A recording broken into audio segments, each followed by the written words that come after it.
90 రోజుల కోర్సు పూర్తి చేస్తే చాలు 100% ప్లేస్మెంట్ సపోర్ట్ తో సాఫ్ట్వేర్ జాబ్ మీ సొంతం. వెంటనే కోడ్ జ్ఞాన్ డెస్టినేషన్ ని సంప్రదించండి.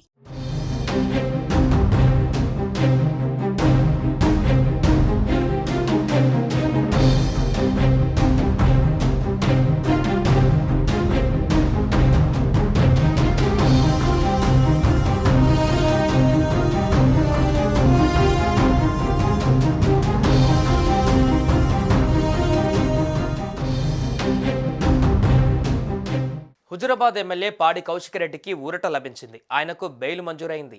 కరీంనగర్ కలెక్టరేట్లో మంత్రులు నిర్వహించిన సమీక్ష సందర్భంగా కౌశిక్ రెడ్డి, జగిత్యాల ఎమ్మెల్యే సంజయ్ మధ్య తీవ్ర వాగ్వాదం చోటు చేసుకుని సమావేశం రసభాసగా మారింది.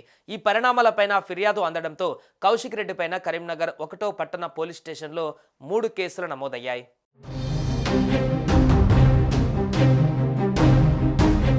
కరీంనగర్ కలెక్టరేట్లో ఎమ్మెల్యే సంజయ్తో ఘర్షణ కేసులో బీఆర్ఎస్ ఎమ్మెల్యే కౌశిక్ రెడ్డిని జూబ్లీహిల్స్లో కరీంనగర్ పోలీసులు అరెస్టు చేశారు. ఈ క్రమంలో కౌశిక్ రెడ్డిని పోలీసులు కరీంనగర్ 2వ అదనపు జ్యుడిషియల్ మెజిస్ట్రేట్ ఎదుట హాజరుపరిచారు. ఇరు పక్షాల వాదనలు విన్న న్యాయమూర్తి కౌశిక్ రెడ్డి పైన నమోదైన రిమాండ్ రిపోర్ట్ను కొట్టివేశారు. ఆయనపైన నమోదైన 3 కేసులలో బెయిల్ మంజూరు చేస్తూ తీర్పును వెలువరించారు. అదేవిధంగా కౌశిక్ రెడ్డి 10,000 చొప్పున 3, 25,000 చొప్పున 2 పూచికత్తులు ఇవ్వాలని మెజిస్ట్రేట్ ఆదేశాలు జారీ చేసింది. ఇక అంతకుముందు కరీంనగర్ 3వ పట్టణ పోలీస్ స్టేషన్ నుంచి జడ్జి వద్దకు తరలించే క్రమంలో మీడియాతో కౌశిక్ రెడ్డి మాట్లాడారు.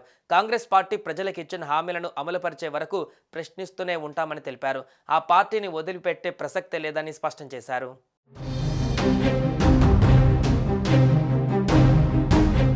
కరీంనగర్లో ఆదివారం జరిగిన ఓ సమీక్ష సమావేశంలో ఎమ్మెల్యే సంజయ్తో పాడి కౌశిక్ రెడ్డి వాగ్వాదానికి దిగారు. మంత్రులు ఉత్తమ్, పొన్నం ప్రభాకర్ తదితరుల సమక్షంలోనే సంజయ్ను నువ్వు ఏ పార్టీలో ఉన్నావంటూ కౌశిక్ రెడ్డి నిలదీశారు. బీఆర్ఎస్లో గెలిచి కాంగ్రెస్లో చేరిన స్వార్థపరుడివి అంటూ ఆగ్రహం వ్యక్తం చేశారు. ఈ ఘటనకు సంబంధించి ఎమ్మెల్యే సంజయ్ పైన దాడి చేశారంటూ ఆయన పిఏ సమావేశంలో గందరగోళం సృష్టించారంటూ స్థానిక ఆర్డీఓ కరీంనగర్ 1 టౌన్ పోలీసులకు ఫిర్యాదు చేశారు.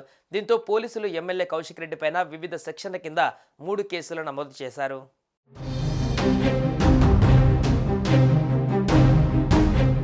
సుమన్ టీవీలో మీ పర్సనల్ అండ్ బిజినెస్ ప్రమోషన్స్ కోసం కింది నెంబర్కి కాంటాక్ట్ చేయండి.